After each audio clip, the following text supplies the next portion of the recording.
now I'll go with my talk, which is recent advances in treatment of urothelial carcinoma. Is my screen visible? Yes, visible. So just make it full screen, so yeah, perfectly fine. Okay. Okay.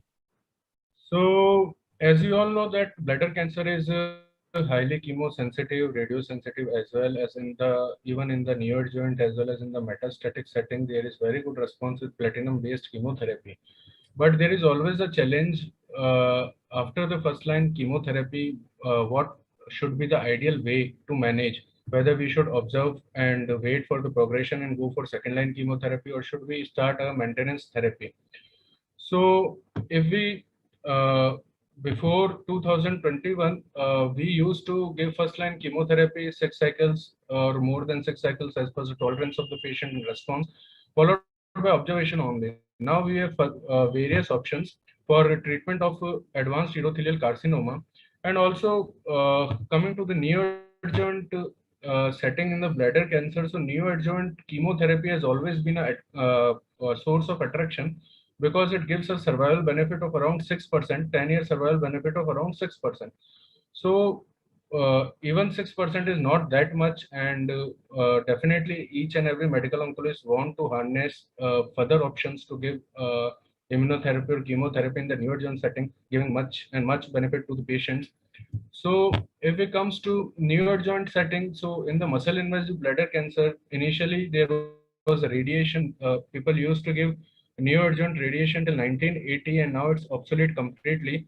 And it was a neoadjuvant method at that time. In 2013, 2003, first time the chemotherapy was introduced in the neoadjuvant setting, and that was MBEC.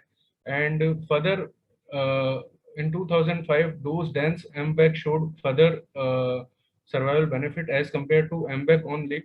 And GEM Carbo and GEM Cis duo also came in the part in 2005. And in 2014, there were certain molecular biomarkers which were explored, which may predict good response to neoadjuvant chemotherapy, giving overall survival benefits to patient. And neoadjuvant checkpoint inhibitors were studied since 2016, and there are several studies, though phase 2 studies, single arm studies, which have checked checkpoint inhibitors in the neoadjuvant setting, and we'll discuss about that in the further slides. So if we go for the outcomes of these small single arm trials in NACT settings, if we go with cisplatin conventional dosed as cisplatin, which is dosed as MBEC, so complete response rates, pathological complete response rate are around 38 to 40%, and as low as 26% also. But if we go with chemotherapy and immunotherapy, these are single arm trials, small single arm trials. The rate has reached up to 44%, and only immunotherapy has also shown at the complete response rate of around 45% in different studies. So this is an unmet need. Neoadjuvant setting is an unmet need because as we had seen the meta-analysis of neoadjuvant chemotherapy, also only those patients had the survival benefit with neoadjuvant chemotherapy who had pathological complete response or whose stages are degraded to T1 from T2 or T3. So neoadjuvant setting is definitely attractive field in urothelial carcinoma of bladder, because getting a pathological complete response post neoadjuvant therapy is important to gain a survival benefit.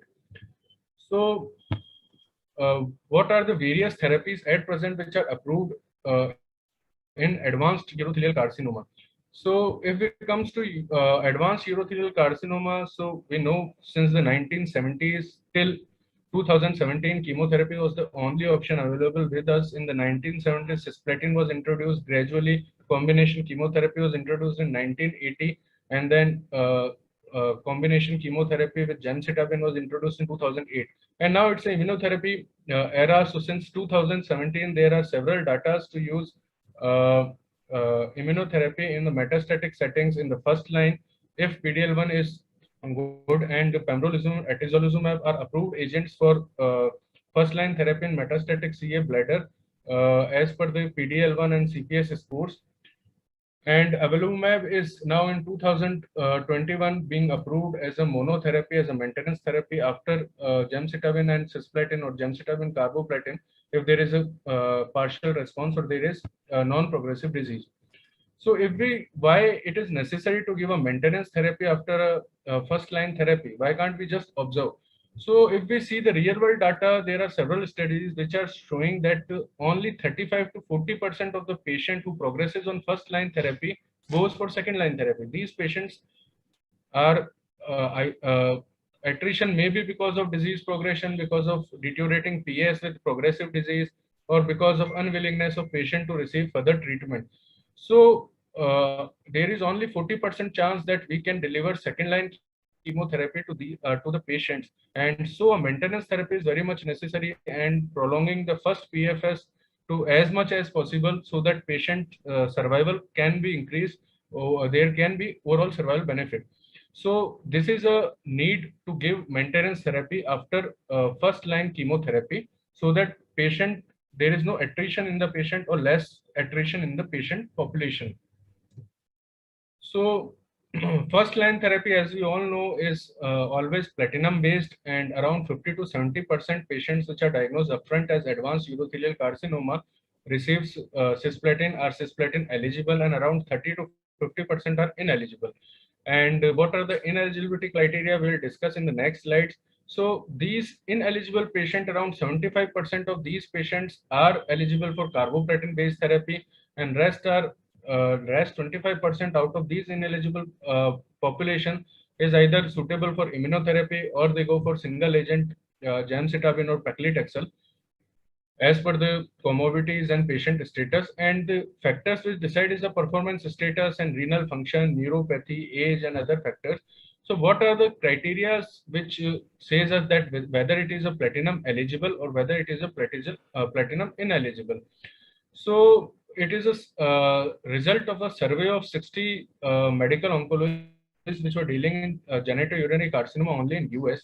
And as per their suggestions, the basic author conclusions, the basic things which says us whether the patient is platinum eligible or ineligible, is that up to PS2 it's okay, PS2 10 it's okay to go with platinum, but if it is PS3 or creatinine clearance is less than 30, or there is peripheral neuropathy which is more than grade 2 or grade 2 itself, and if there is a heart failure class of NYHA class more than 3, and if PS2 also, if creatinine clearance is less than 30, then author concludes that these patients are ineligible for platinum based therapy.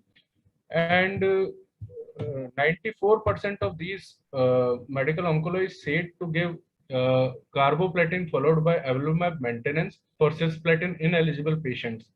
And 6% of these doctors preferred carboplatin plus pembrolizumab in first line setting, and around 28% checked PDL1 status prior to starting pembrolizumab, and around 48% checked status prior to use atezolizumab. So as per the guidelines, we know that we have to check PDL1 status, CPS score before going for first line immunotherapy. But here consensus is that 94% of genitourinary medical oncologists go for platinum based therapy in the first line setting, followed by maintenance with avelumab. So what are the approvals for upfront first line PD1, PDL1 therapies? So for pembrolizumab, it is PDL1 positive with CPS score more than 10.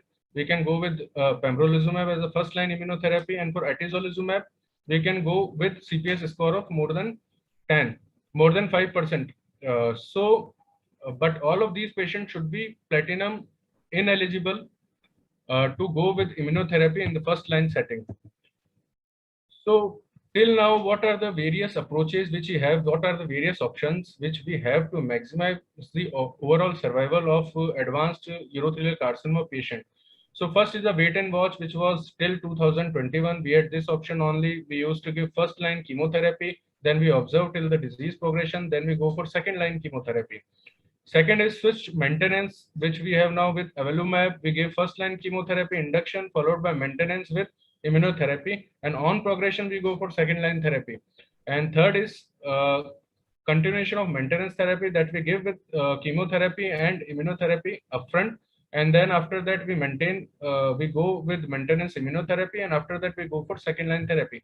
So we will discuss these three options which are available to medical oncologists in advanced urothelial carcinoma, which one is good and which one is best. So first of all, we'll go with the chemotherapy alone, wait and watch option. So if we give first line chemotherapy, where 50 to 80% of patients achieve disease control on first line platinum based therapy.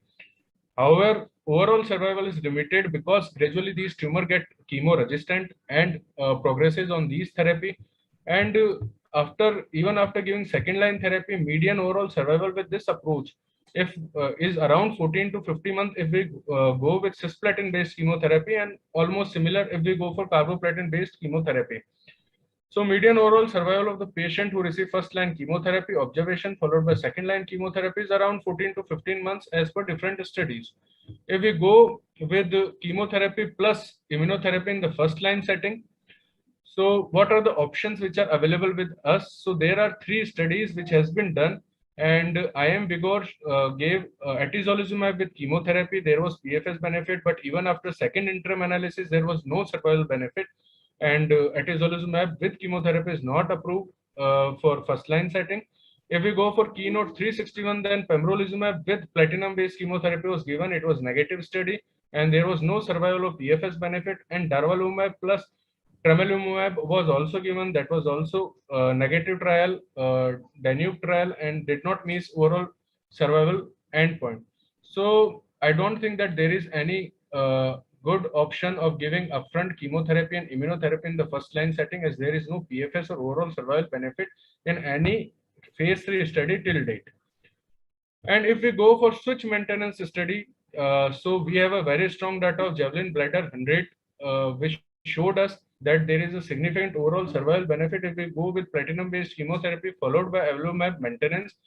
So after the response from platinum-based chemotherapy, whether partial or complete, around 50 to 80% get benefited after first-line platinum-based chemotherapy.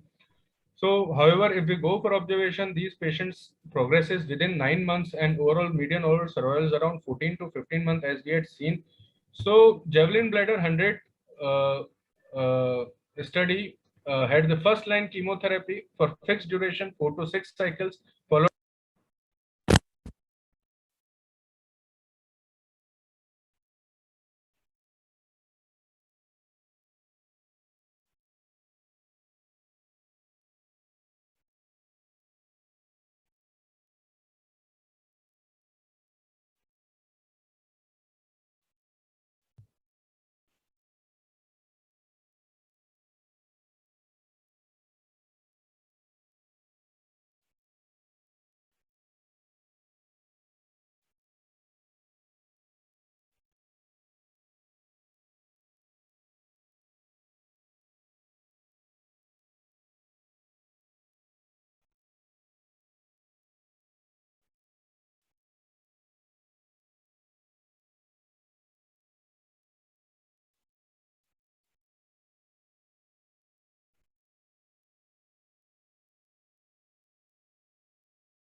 Hello?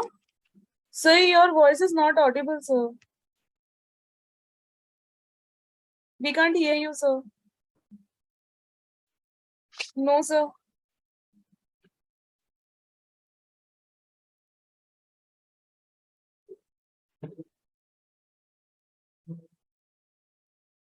No. Sir just एक बार आप आपका headphones remove करके फिर से करके देखिए.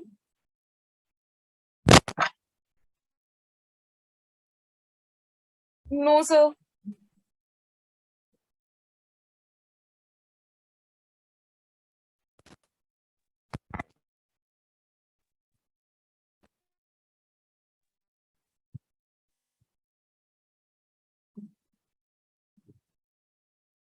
No sir एक बार without headphones try करके देख सकते हैं क्या?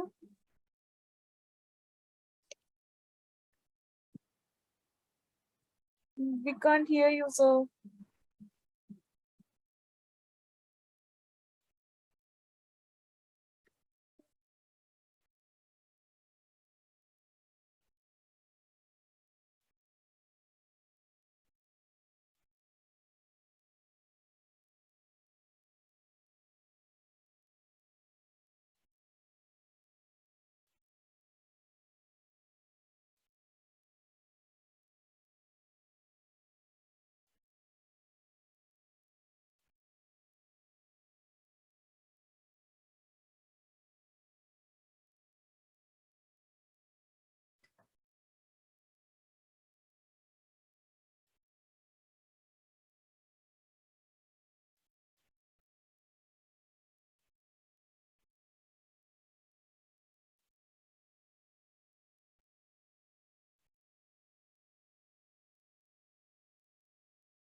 Hello, am I audible now?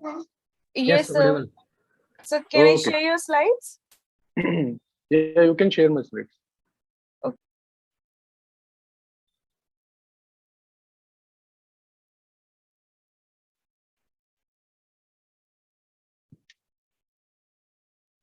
Come to slide number 17.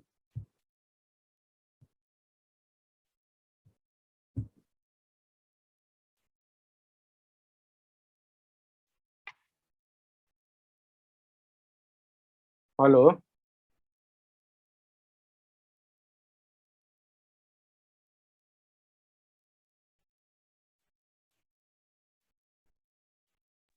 Okay, sir. Okay. So shall we start? Yes, sir.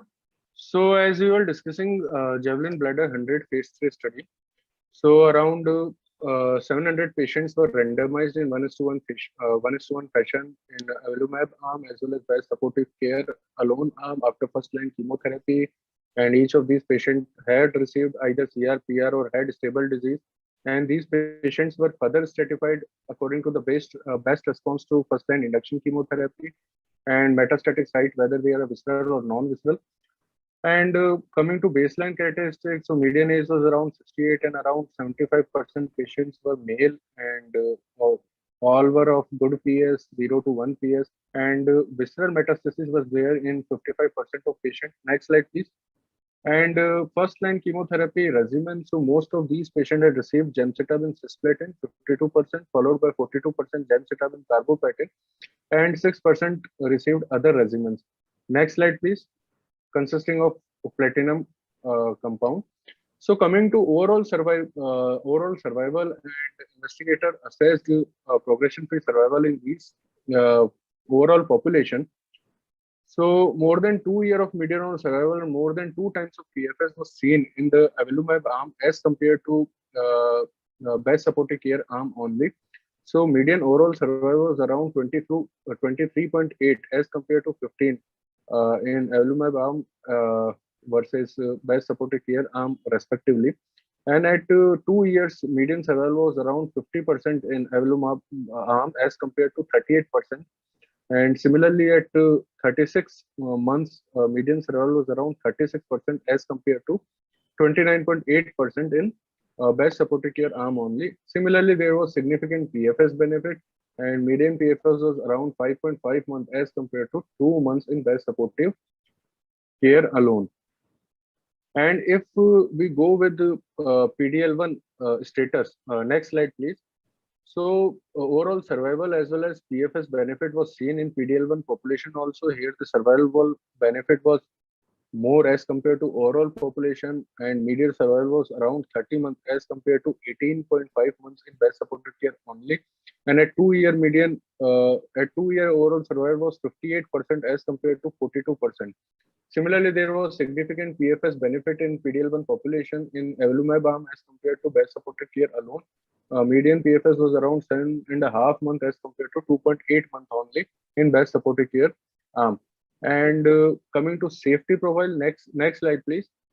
So in the patients who are in arm of avelumab and best supported care, around 30% patient has immunotherapy related side effects, and there was no grade 4 or fatal immune related side effect. 9% of these patients received oral prednisolone of dose equivalent to 40 milligram per day because of immune mediated adverse reaction, and around 12% discontinued avelumab because of adverse event. And common adverse event were the same as we had seen in uh, uh, previous avelumab studies, which were fatigue, pruritus, or UTI, diarrhea, arthralgia. Most of them were autoimmune related side effects. Next slide, please. So if we go with the overall survival benefit and PFS benefit as per the response with first line chemotherapy, so all the patients, whether they received complete response or partial response or had stable disease after first line chemotherapy, had survival benefit as well as PFS benefit with avelumab maintenance as compared to observation after first line chemotherapy. Next slide, please. And if we compare these patients as per the number of chemotherapy received before avelumab maintenance, then each group, whether they receive 4 cycle or 5 cycle or 6 cycle, has significant survival benefit with avelumab maintenance, whether it is a 4 cycle, 5 cycle, or 6 cycle before starting avelumab as compared to best supportive care. Next slide, please. And if we go for overall survival benefit with avelumab, irrespective of duration of TFI before maintenance. So even whether it was starting of maintenance avelumab and between 4 to 6 weeks after chemotherapy, or 6 to 8, or more than 8 weeks, 8 to 10 weeks, there was significant survival benefit in all of these three subgroups. And avelumab gave survival benefit even if you start it after after 4 weeks of chemotherapy, or as late as after 10 weeks of chemotherapy. Next slide, please. So Asian subgroup analysis was also done in ESCO 2022 to see whether this overall survival benefit is maintained in Asian subgroup also. Next slide, please. So 21% of Asian population, 21% of study population were of Asians, and subgroup analysis in this study population also had the similar design of randomization with avelumab and best supportive care after partial response, complete response, or stable disease, with the same primary endpoints of survival benefit and PFS analysis in all randomized patient as well as PD-L1 patient, and were stratified as per the best response to first-line induction therapy as well as metastatic site, whether visceral or non-visceral. Next slide, please. And baseline characteristics were well balanced in both arms in Asian population also, as well as in the PDL1 population in the Asian population group. So around 147 were Asians, and around 71 were PDL1 positive in this study. And baseline characteristics were comparable in both the arms. Next, please. And even in Asian population, we can see the curves. There was a significant overall survival benefit with avelumab maintenance after first-line chemotherapy, and median survival was around 25 months as compared to 18 months with best supportive care only. Even in PDL1 positive population also, there was significant survival benefit in avelumab, which was 26 median survival was 26 months as compared to 19 months in best supportive care only. So side effects in the Asian population were also similar as per the next slide, please. As per the overall population, and similar side effect profile was there. Though there was one death in avelumab as well as in the best supportive care because of COPD in best supportive care, and because of sepsis in avelumab arm. And immune-related side effects were also around 27% in Asian population, which was similar as compared to the whole population of this study. Next slide, please. So coming to the guidelines, what the guidelines says us at present about first line, second line, or maintenance therapy in metastatic bladder cancer. Next slide, please. So for the cisplatin eligible NCCN, ESMO, as well as EAU guidelines says us to go with the platinum based therapy. Combination therapy is preferred as compared to single agent cisplatin, whether to go with gemcitabine cisplatin or go with dose dense MVAC, and followed by maintenance avelumab therapy. Maintenance avelumab therapy is in the guidelines, endorsed in guidelines of NCCN, ESMO, as well as EAU. And for cisplatin ineligible, there are other options to give. First and preferred option will be gemcitabine maintenance.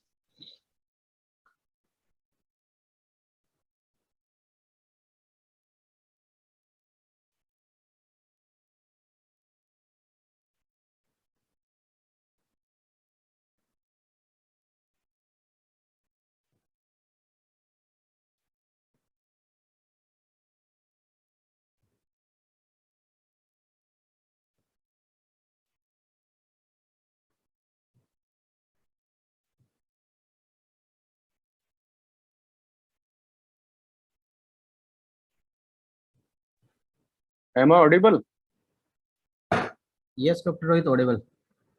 Yeah, so maybe some network glitch.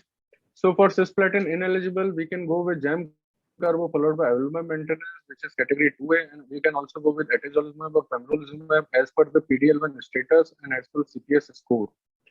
And for the second line, we can go with the second line chemotherapy or the targeted agent. If EGFR negative, then we can go if FGFR fibrogen growth factor receptor negative, then we can go for enfortumab or sacituzumab, and if it is FGFR is positive, we can go with erdafitinib, but only after progression on chemotherapy as well as after progression from immunotherapy.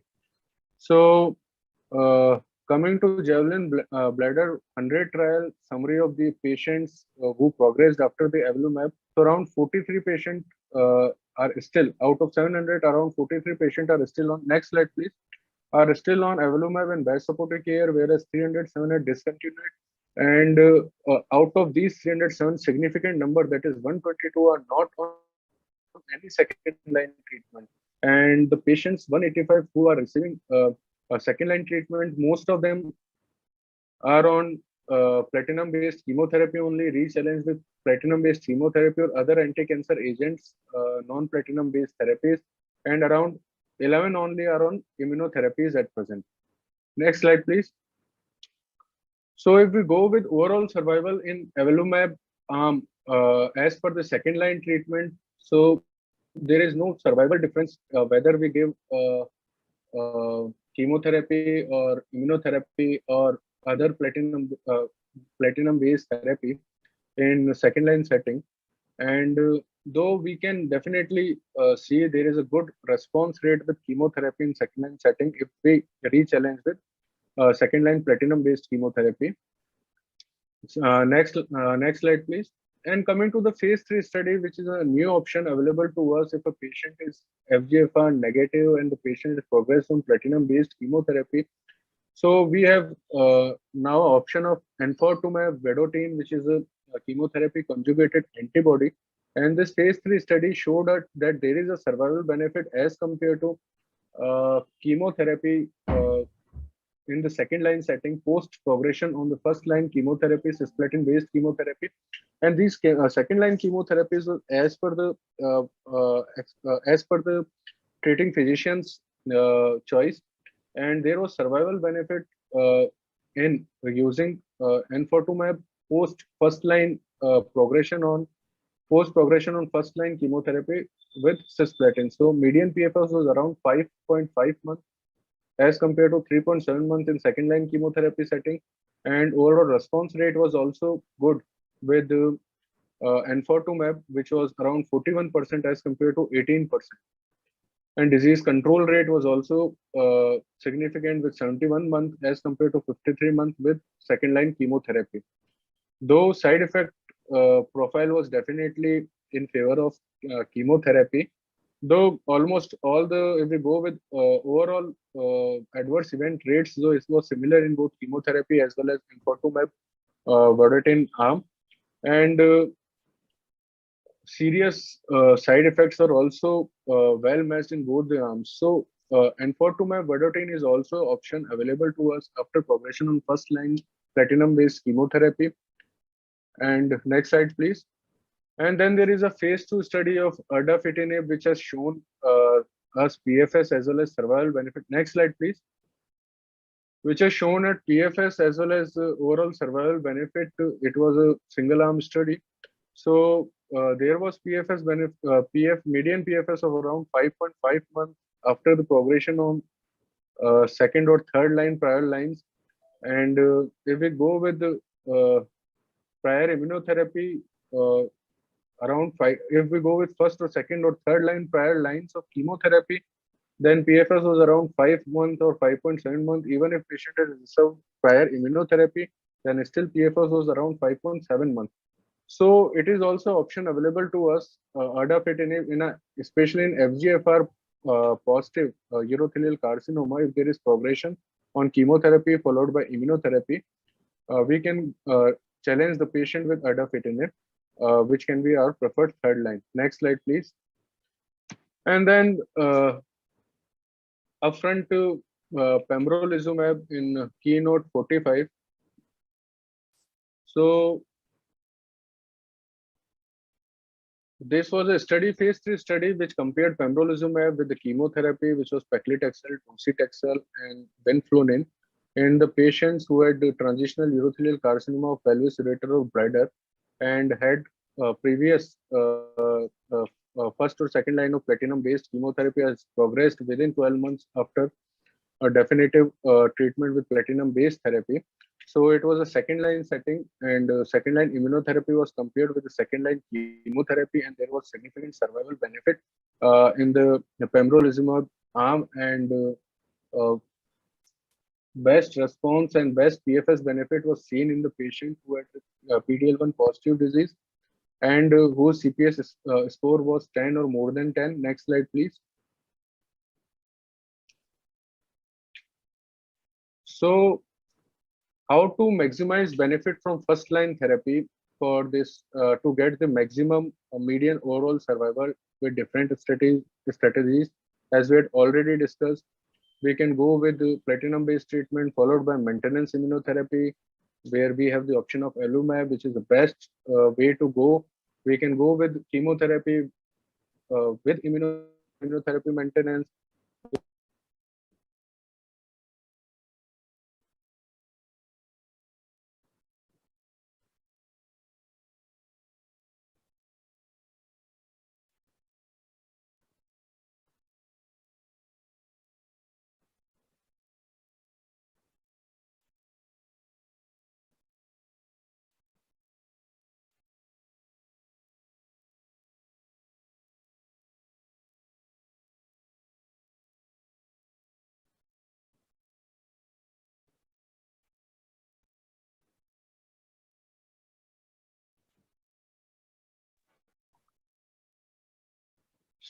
Sorry for discontinuation. So, among all of these three studies, as we have seen, the Evolumab has shown us highest survival benefit among all the three studies. And if we go with chemotherapy followed by Evolumab maintenance, we have the best median overall survival for around 30 months as compared to 16 to 18 months or 12 months, as with the different strategies of giving chemotherapy and observation followed by second line chemotherapy, or giving chemotherapy in combination with immunotherapy followed by immunotherapy maintenance. Next slide, please. So coming to conclusion, as we had seen the long-term follow-up from Javelin Bladder 100 trial, we had seen that there is a significant survival benefit and PFS benefit if we go with Evolumab maintenance as compared to best supportive care after first-line chemotherapy after achieving good response as a partial or complete response, or if still we have stable disease, we can go with Evolumab maintenance with good survival benefit. Median overall survival was around 23 months as compared to 15 months only in best supportive care arm, and overall survival rate at 2 years was 50% in Evolumab as compared to 38% in best supportive care, and overall survival was prolonged with Evolumab maintenance despite high proportion of patient treated with best supportive care alone receiving the subsequent second line of therapy. And safety tolerability wise, only 19% of the patient had discontinuation of Evolumab because of adverse events. So, concluding that standard of care at present is to give first line chemotherapy with platinum based doublet with the gemcitabine cisplatin or gemcitabine carboplatin followed by maintenance Evolumab after 4 to 6 cycles. So this is the best approach to go with in the first line setting with metastatic urothelial carcinoma of urinary bladder. Thank you everyone.